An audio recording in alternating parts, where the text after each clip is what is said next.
92.9 FM. Perspective is your weekly program that highlights trending issues as they unfold in the country.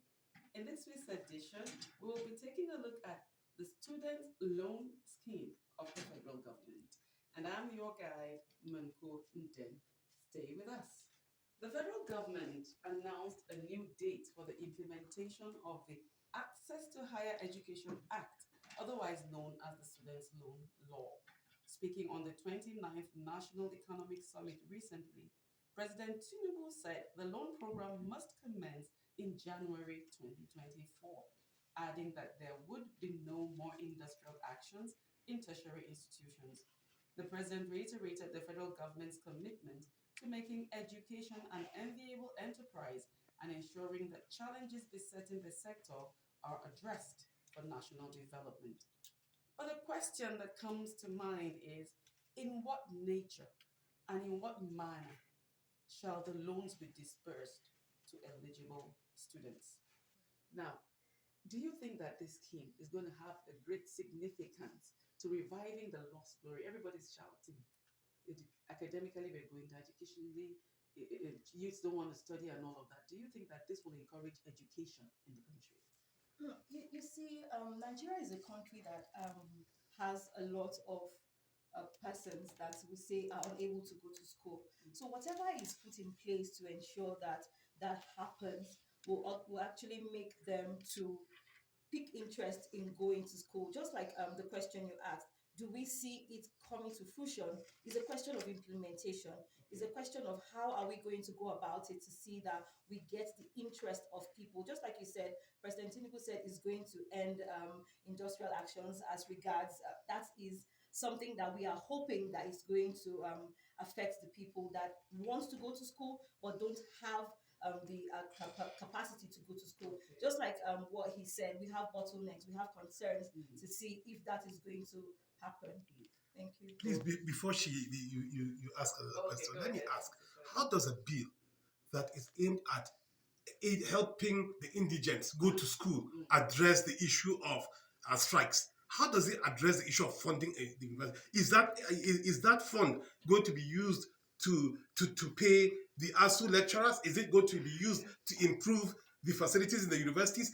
Because for me, what I understand, the bill is aimed at helping the student directly to be able to pay his tuition. So maybe the federal government is looking at the fact that because many students are not able to pay, they don't have enough money to run. Is that why lecturers are going on strike? Is that why we don't have classrooms? The best thing is for the federal government to really come out and explain to us, because we know that it's he who wears the shoes and knows where it's pinching. So we'll bring two of them, the federal government and maybe a school, ASU or whatever authorities to also come and speak. So we'll do that with time.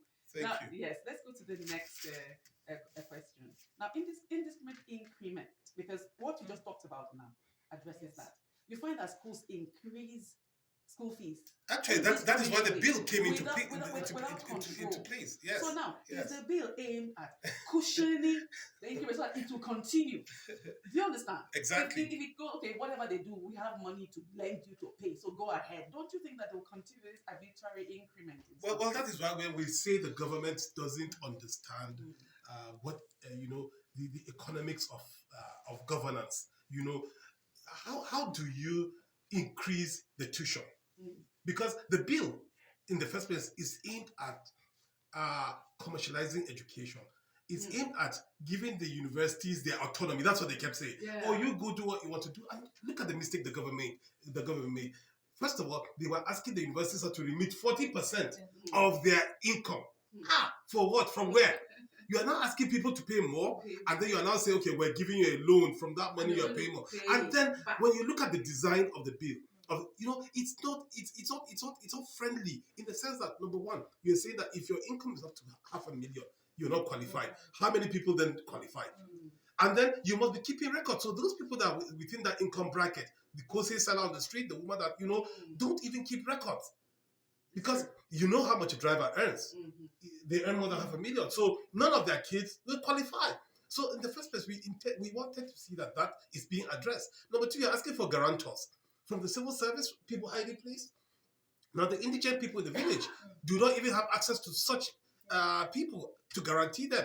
And then stringent other conditions such as If your parents are taking a loan before they defaulted, if you're being caught with drug offenses, so many little things that would disqualify you. I think we need to be honest with each other. If government is sincere, they need to relook this act before even getting into implementation. And I would also like to add to that is that, okay, having all those bottlenecks that he just mentioned, what criteria are you going to also use to see that they apply, they go through the process? How transparent is the process of recruiting? And okay, are you go through the school? How are you going to even get the admission? Go back to the school, say, okay, I'm in this line. How transparent are political officers not going to hijack it? So those are the concerns. Very serious matter. So, but we believe that for the lawmakers to have been considering the bill and passing it, they would have put such into consideration. We think so. Maybe when it comes probably that's why we're concerned about the quality of lawmakers we have in the House. Because when it comes out too, I think it's optional. If you wish to go for it, you go. Otherwise, just leave it. Unfortunately, you won't go to school. But I want to ask, is there no other way that we could boost the education sector apart from this one? Do you think, as an educationist, as a civil society, I know you have ideas of other ways we could... That should be the question. There should be alternatives. There should be alternatives. You can't muzzle people. Even when at a time when the economy is not working, when people are finding it difficult to survive, you are now upping the fees, and you are saying that education should be accessible. Now, if you look at the process that the bill went through, this bill was introduced sometime in around, I think, 2016. Since 2016, that bill was introduced. It went through a lot of hurdles. I think the legislators were not interested because I think they also see that the bill doesn't make sense. It was reintroduced in 2019 and then received attention in 2022, and I don't know for what reasons. It took that long journey. But then when the bill came out, I was disappointed at the content because our lawmakers, with the kind of money we pay them, with the quality of people that we think we have in the House, I think they should have thought better. Those lapses, those little things should have been addressed. Okay, take for instance, within the past 6 months, when this government came into power, with the economic with the changes in the economy, removing the fuel subsidy, increasing cost of power, whatever. You know that the economy, a lot of things must have been affected. Why would you now peg that 500,000? Was he not thinking when they were designing this that 500,000 is not an ideal bracket within which people we should be looking at? I think our lawmakers, the people that introduced this should be ashamed of themselves. I don't think it should be something we should be discussing. Oh, really? No.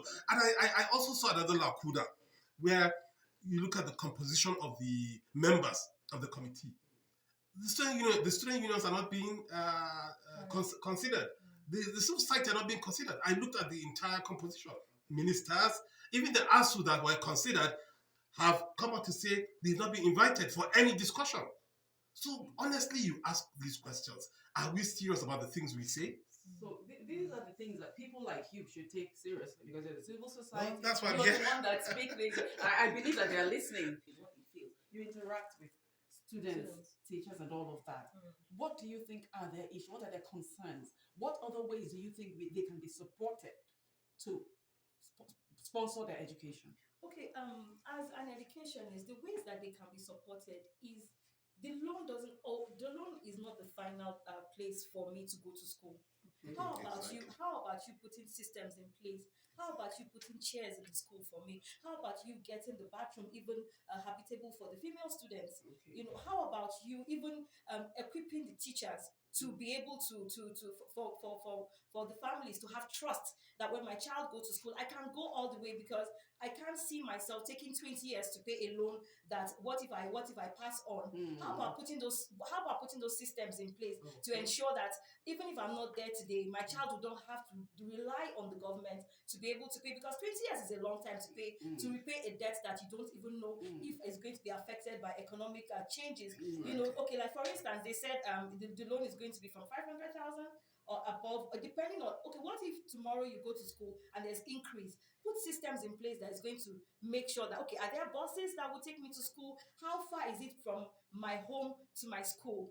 These are systems in place. These are concerns that some of the pupils that I engage with, or students that I engage with on daily basis. And then for the teachers, how realistic is this loan going to be? What are you doing, especially with for persons with disabilities? Have they been carried? So these are systems. There has to be systems in place. Okay. You're not advocating. I've not heard any of you talk about the government subsidizing. Now, you've talked about providing all the necessary equipment, making education maybe attractive to both the teachers and the students. You have not talked about subsidizing it. Well, Like, when you talk of subsidizing education, I mean, like, yes. you don't pay, maybe you pay just a very little insignificant amount. Do or you know it's that tuition something is else. free in You every know federal government university? that's Tuition is something free. else. And you said that this bill is addressing tuition fee only. And you said that tuition is free. Now there's a disconnect. What we're paying for is for other facilities. That's what universities. That's what is. Yes. Ask any lecturer. They'll tell you tuition is free. So I'm confused. But then you see, this government came and said they're removing subsidy on everything. Government is no longer Father Christmas. So they removed first on fuel, which affected every strata of the economy. Then you are now saying, oh no, we cannot keep funding universities. We don't have the funds. You have not done the test. You are coming from outside. You do not. So does it mean you are working with the documents that the previous government gave you that you don't trust? I think this government should have waited. Just assuming you don't know where they're coming because they're Oh no. From the body language, you said you're starting in September. So what changed? You said January. Today is the end of January, and it has not started.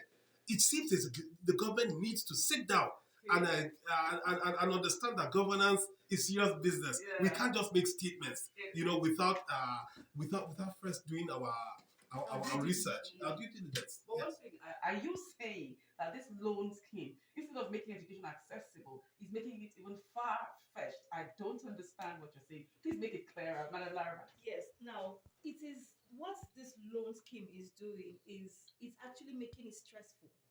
It's making it stressful for me to think that if I go and if I say this is the alternative I have, I won't even be able to meet up the criteria. So you Where won't would I even get- qualify for it. Where would I get where would I get the guarantor from? I am selling akara by the road. Now, if I'm selling akara by the road, where will I get the guarantor from? Just like what Mr. Sunday said, I'm selling potatoes by the road. Where will I get the guarantor from?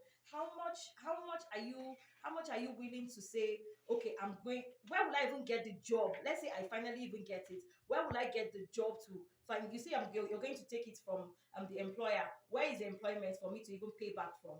So that's the student loan for me is not something that is even improving education. It's rather bringing stress on the indigent.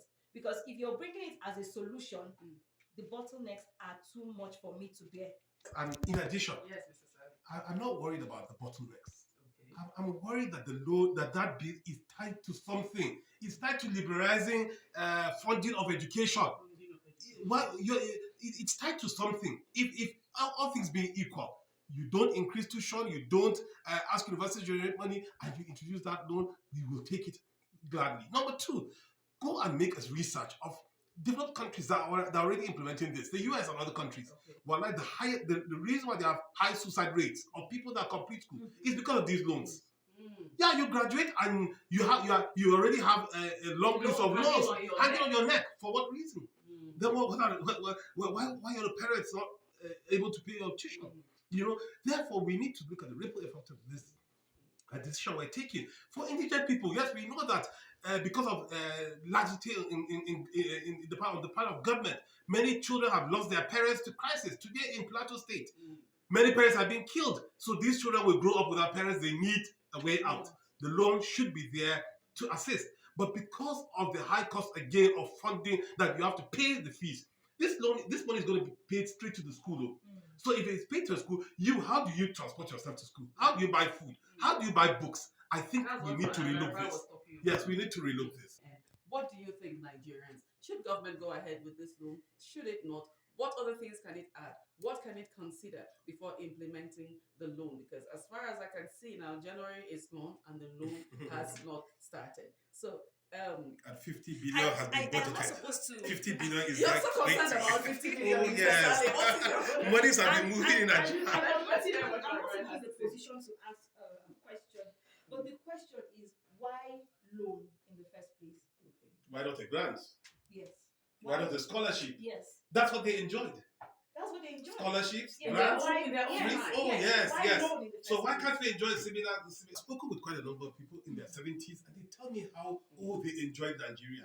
Oh, we were being transported to school. Oh, uniforms were free. Oh, we were forced to go to school. And even when we were given milk, we were given meat, we still didn't want to go to school. And then today, here we are, living in a The same people that the same benefited people. are now Yes, saying are now we telling should us, take oh loan. no, What haba. did you benefit in your growing up? I'd like to know. Well, I ate gabza. We call it Yeah. gabza. That's corn that was not just sifted with all the weevils and whatever. Did you pay for it? Oh, I had to. I paid school fees. So that means there was no 35 years ago, 40 years ago, I was paying school fees. Okay. In a There was no government subsidy school. in your own time. The- But there was well, no subsidy. well, it was a There bit was no affordable, subsidy. but It then was we paid affordable. Yes, it was affordable, but there was no subsidy. Okay. I didn't school. my transfer not I given. am from Adamawa State, and I didn't school in Adamawa State. Okay. I schooled in the East, Mm. and it was it was easier then. Easier. I It was did too. easier. I did. I went from my state to Benue State, Mm. and it was affordable, just like you said. In fact, at the point when I was in junior class, they were even giving us transport stipends. When to we return Thank you. home yes, at we the end return of the home. day. Yes, Okay. yes, Enjoy yes, that. yes, It yes. should be my contemporary. Yes. Then I guess you went to a unity school. Yes. I'm It's a waiting. unity school. Yes. I also went to a unity school that Okay. a few people were privileged. There was this exchange program. Okay, now they're talking about skill acquisition being built into it. I think that's a good part of it. Don't you think that that is tempting enough, at least, so that if you don't get a white collar job, you could be able to use the skills to begin to work out something for yourself and pay back? Well, these are the issues I brought about the bill. Exactly. That those things should have been included from the onset in the bill. It should have come now. Why is it coming now? These are, if they were thinking well, if they were thinking right, these are all aspects that should have been included in the bill. Sorry, man. Go ahead. No, Yeah. fine, no, fine. No, but for me, the aspect of the skill acquisition is actually very, very good. But at the same time, skill acquisition requires a lot of money because it's a practical aspect of schooling. Yes. So now I don't have the money. I've taken loan. How am I going to support myself in school? However, if they also put systems in place to ensure that those practical classes, I don't need to take extra loan, to fund Okay. that, because Okay. skill acquisition requires me to, let's say for instance, I would like to make a chair, upholstery. Where will I get the tools from? The capital. Remember, my mother is an akara fryer or or an abakru maker. Maybe a where civil will I servant get- on level 10, 11. Yeah. So where will I get? So Yes. so it's actually a good initiative, Mhm. but how are we going to implement it? I'd like to ask you, what would be your advice to students and parents who really wish to go to school, or really intelligent but are indigent? What should they do now? Nigeria is a country that I would say we always find a way around it. I rather have that you don't that you put your family in debt. This is the government's plan. Mm. We also have organizations out there that you can approach that will help you. Okay. Yes, we have maybe what we lack is information. So it's better you go out there and get organizations that will support you and see what you can bring. You talked about subsidizing. There are organizations out there that can help you rather than put your family in a debt. If your family has about 5 indigent people that are unable to go to school, and we are all taking loans. Okay. I can't imagine. So you see, there are a lot of things that we need to look inward and see what we can do. We have places that we can go and say, okay, if it's skill acquisition that you want, you can learn tailoring and you don't even have to pay much. All of us don't have to go to school. Okay. Yes, all of us don't have to go to school, but we need education to further in life, and that education doesn't Exactly. have to be Give you within the 4 opportunities. walls of a Not at all. classroom. I see you agree with her, Mrs. Saleh. Do you have something to add Your final word now, because we're about okay, rounding up. okay. Very quickly, I call on Nigerians to be active citizens, Okay. to hold government accountable for everything they say and do. This is government money, and we have been watching, we've been listening what transpired in the recent past, Mm. and even in this government, that billions of naira meant for citizens Yes. have been misappropriated. Yeah. Now, come to think of it, these monies we were talking about recently is money meant for cash for the Conditional vulnerable. transfer. Exactly, for the least Nigerian. Therefore, I urge citizens to wake up to their responsibility and hold government accountable. Because if government says we're doing this, I think we should see it. But the way this government is already going with this bill, making piecemeal statements. We started in September, it moved to October, it moved down to January, and nothing is on ground. And the changes we asked, for in the bill has not been addressed. Just I think we need to go back to the drawing board. we need to go back to a drawing board. And I'm saying this because I've been part of the ambitious social investment programs of the government. Therefore, all these things do not get me excited. That during the Buhari regime, we had a very ambitious plan for the poor. But if you see how it ended up at pilot stage, I was part of the alternate school program. Okay. Everything ended at pilot stage, and then the monies that went into it. I went to Bauchi, I went to Sangaya school, and I told them, I said, "Oh, where's the site for where we'll do classes?" They said, "No, they were not told that we're going to do 2 classes, that we're going to provide water, sanitation this thing, we have done it." They said if they knew that we're bringing Western education, they would have even allowed us to start. Oh wow. Oh yes, so it tells you that even from the planning stage, there are things that are not going well. We shouldn't allow government to continue with that. These monies, if put in the right places, Nigerians will have a better life. And this insurgency, today I'm sure if I ask you to go to Buhari or Kuje here, you won't go because of the issues on the ground. And these are the root causes of these problems. So we need to also hold these people that have caused these problems to account, because we cannot just punish the bandits and the kidnappers while we leave those people that have deprived them of their rights. Injustice is one of the reasons why we have the problems we have in this country. So I think cities need to wake up to their responsibilities. Thank you very much. Well spoken. Thank you so much to our guests. You have given us everything that we want to know. And we've been speaking with an educationist, Laraba Murray, and then also a Civil Society Action Coalition member on education. And he's also the FCT focal person and board member, Mr. Abdullahi Saleh. Thank you so much for coming on the program.